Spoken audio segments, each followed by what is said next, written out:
On your left.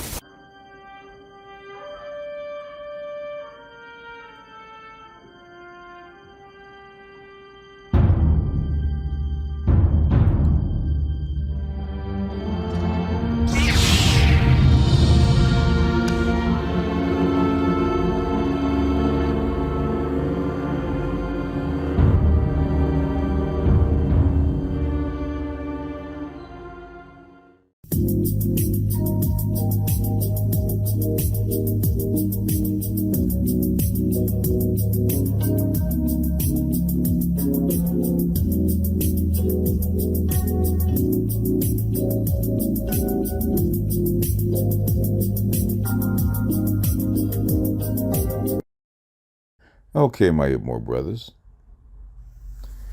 I guess we'll continue this. If you live with something for so long, for so many years, it's been 20 years, maybe even a little bit longer, that you live with this AFPAC, Middle East war. Really, you've lived with it since I do believe 1990, the first Gulf War. It's been an ongoing thing. And even further back, if you remember the Mujahideen against the Russians.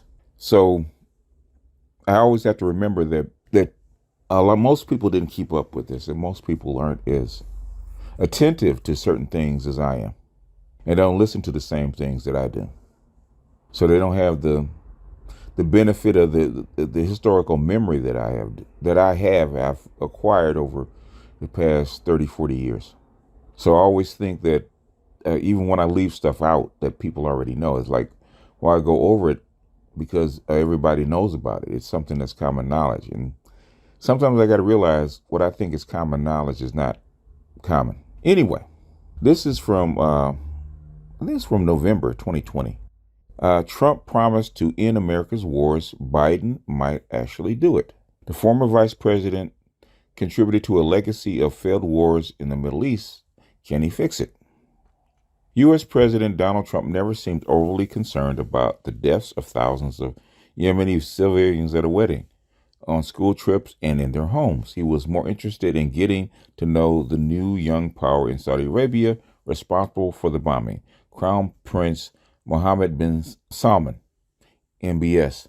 On 2 occasions, the U.S. Congress passed a resolution to ban the sale of precision-guided missiles to Riyadh, hoping to wipe America's conscience clean. However, Trump vetoed it without compunction both times. By contrast, in 2017, he claimed that the images of dead, beautiful little babies killed in a chemical attack allegedly ordered by the Syrian regime had compelled him to order strikes on regime territory. Many saw the contradiction as showing that his attack on Syria was just an attempt to score a point over his predecessor, who failed to observe his own red line that a chemical weapons attack by Bashar al-Assad would trigger a military response. Trump's policies in countries afflicted by war were transactional and at times amounted to a betrayal of U.S. allies. He displayed unprecedented fickleness for an American president when he went back and forth on the decision to keep or withdraw American troops in northeast Syria. Doreen Khalifa, a senior analyst in the International Crisis Group, said Trump's indecision undermined the position of the West Syrian Kurdish allies because any U.S. backing could end with a tweet.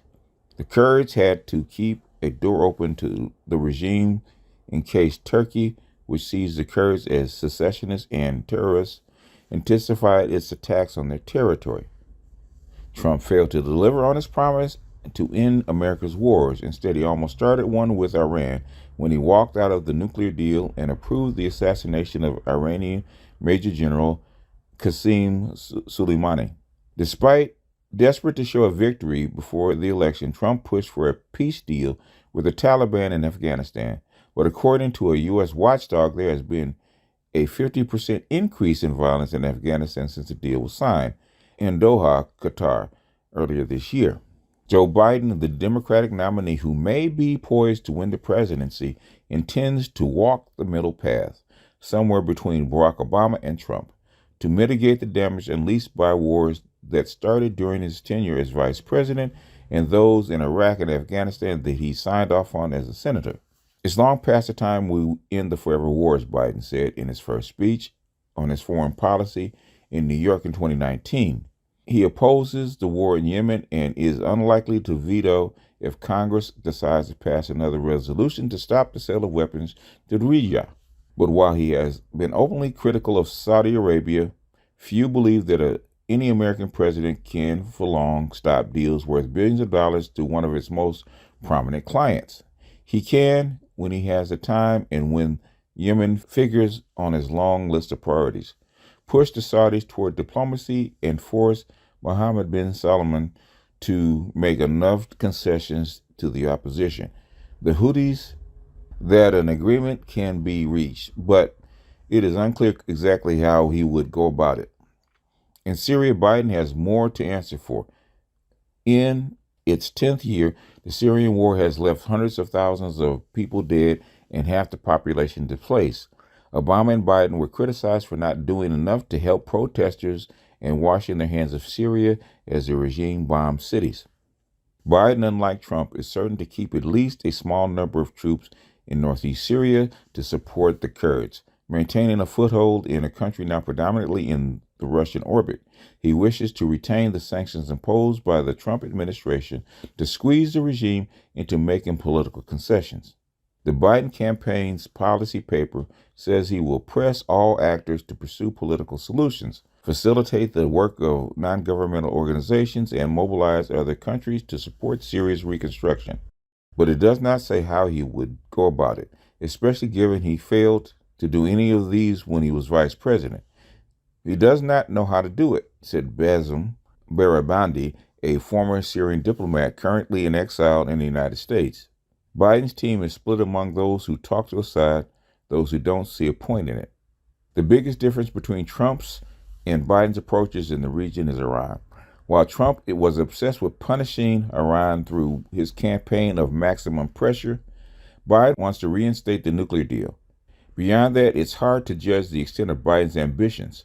The real prize will be to facilitate talks between Iran and Saudi Arabia, with a view to easing tensions between Islamic powers, each vying for supremacy in a region fraught with fundamentalist religious doctrines. But Biden's plate will be full enough trying to bring existing wars to an end before he starts contemplating a lasting regional peace. But this basically what this article is saying, and this is from November 2020, that Biden had said he was going to start ending those forever wars. Like Afghanistan may be the first, Iraq may be the next one, Syria may be the third. But we have to see. But so far, he's pretty much stuck to his guns. He's pretty much done what he originally said he would do. So people criticizing him now, I don't get it, because when a president does basically what he says he's going to do, I don't know why people get shocked, why people are upset. And this is over the objections of all his generals. The generals are very used to presidents, Obama and Trump included, for backing down and continuing their wars and continuing their campaigns. Even though Afghanistan had ceased to be an issue like 10 years ago. Really after, I think it was 2012 when bin Laden was actually killed. If you know, whatever you believe of what happened to bin Laden. But the death of bin Laden was under Obama should have been the end of all these wars. All the slate should have been clean. You know, should have left a residual force in Syria, if you like. And that should have been it. In fact, we were never even supposed to be in Syria.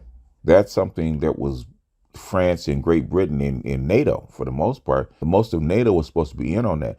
Just like there are very few troops, if any, inside Libya. It's not supposed to be an American war. It became an American war. But America should have been out of the so-called Middle East, just like we were out of Iraq for the most part. But we left Iraq alone. Remember, we pulled out of Iraq even though they went after the Kurds with helicopters. For the most part, the United States left Iraq after the first Gulf War, for the most part. So they should have followed, the same kind of guidance right after, 2 or 3 years after the so-called Afghanistan AFPAC war. They should have been gone. So here we are 20 years later, and they're still there. I know they're leaving Afghanistan, but they're still in Iraq. I think they mostly have left Pakistan because Pakistan actually signed agreements with China. And just like Afghanistan is signing agreements with China. So Biden is very well aware of what he's doing and what he's giving up. And I'm sure if he wasn't, those generals gave him an earful about what they were giving up. So saying that he's doing something that's ignorant is not true. He's very well aware of it. He's the one that signed it into action as a senator. He was sitting there. So he knows all the ins and outs of these particular wars. So him pulling out, he's pulling out for a very good reason. So whatever the objectives were, either we hit those objectives, either we got enough out of there of what we needed, or it's just costing us too much money. I believe it's a combination of all three. But I think basically the fact that COVID hit, because Trump really didn't sign this agreement until COVID hit. COVID has a lot to do with this. What percentage, I do not know, but COVID has a lot to do with this. I think it's the fact that they got to spend their money more wisely. And Afghanistan was long overdue. It was actually a bill that they could actually cut loose without a whole lot of impact. So I really think that he decided to do this. And I think a long time ago when he was vice president that he would have done it if it was up to him. So I don't know why people think that these people are actually stupid. They're not. They got the best advisors on the planet giving them information, so they're not dumb. They're not ignorant. And whatever objectives that they originally had, they don't exist anymore. So he pulled them. Now, was it for money? Normally when they pull out like this, it's for money. And most of the equipment and people that originally went to Afghanistan, they've been gone for a long time. It's just a residual troop. So they're not going to escalate. In fact, the few thousand troops that are still there really don't make much sense. They're not really doing anything. And they're not really enough of them to actually affect any kind of change outside of Kabul. Anyway, the capital's safe, but the rest of the world, rest of the country is basically under Taliban rule. So it really doesn't make much sense at all. But I just wanted to show you that what he talked about and the stuff that he did was already in motion, and Trump had already put this bargain on the table, and all Biden pretty much did is just carry it out, just didn't stand in the way of it.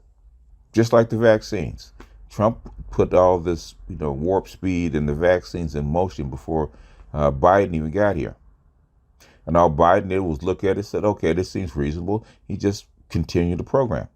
But that's called continuity of government. It happens all the time. Even a lot of stuff that Obama did going out of office, Trump actually upheld it. Never hear about it, but even though Trump tried to undo some of what Obama did, for the most part, the most things that he had in motion that worked, he upheld. And that's not uncommon for presidents. But anyway, that's all I got for this one. This is BG Yourself, and I'll see you guys on the next one. Peace.